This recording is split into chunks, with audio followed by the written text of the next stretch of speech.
मैत्रिणींनो, आपण वटपौर्णिमेला वडाच्या झाडाला प्रदक्षिणा घालतो, परंतु कधी विचार केलाय की आपण ज्या निसर्गाची पूजा करतो आज त्याच निसर्गाला आपली किती गरज आहे।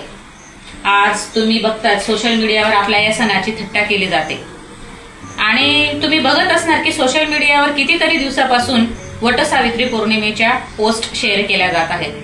अनेक अशा मैत्रिणी छान सुंदर सुंदर साड्या, सुंदर सुंदर दागिने घालून वडाच्या झाडाकडे जाताना दिसतात, सुंदर सुंदर गाणी म्हणतात। अर्थात छानच आहे, आपण छानच दिसायला पाहिजे, आपण छानच तयारी करायला पाहिजे, परंतु मला या सणाच्या निमित्ताने आपल्याला एवढंच सांगायचं आहे की आपण म्हणतो की निसर्ग जगवा, निसर्ग वाचवा, निसर्गाचं पर्यावरणाचं रक्षण करा, परंतु मग आपण त्यासाठी काय करतो?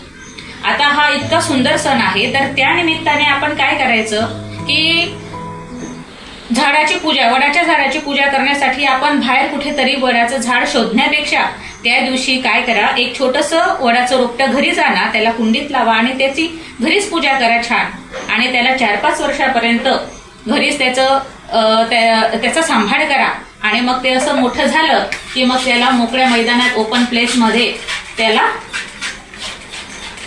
रुजवा, म्हणजे भविष्यात त्याचा खूप मोठा वटवृक्ष तयार होईल।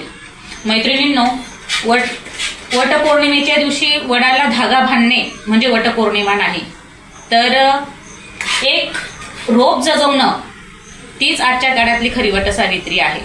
म्हणून या वटसावित्री पौर्णिमेच्या निमित्ताने मी आज तुम्हाला सगळ्यांना आव्हान करू इच्छिते की आपणही एक वडाचं झाड आणा, छोटंसं रोपटं आणा, त्याला जगवा आणि त्याला 5-6 वर्षाचा झाल्यानंतर मोकळ्या आकाशात त्याला रुजवा। आपण स्त्रियांनी जर ठरवलं तर आपण काहीही करू शकतो, आणि आज जर वटपौर्णिमेच्या दिवशी जर प्रत्येक स्त्रीने एक वडाचं झाड जगवण्याचा संकल्प केला तर आपण पर्यावरणाला किती मोठा हातभार लावू शकतो याची तुम्ही कल्पना सुद्धा करू शकत नाही।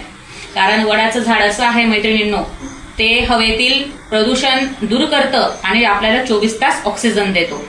म्हणून तुम्हाला हे पटलंय का?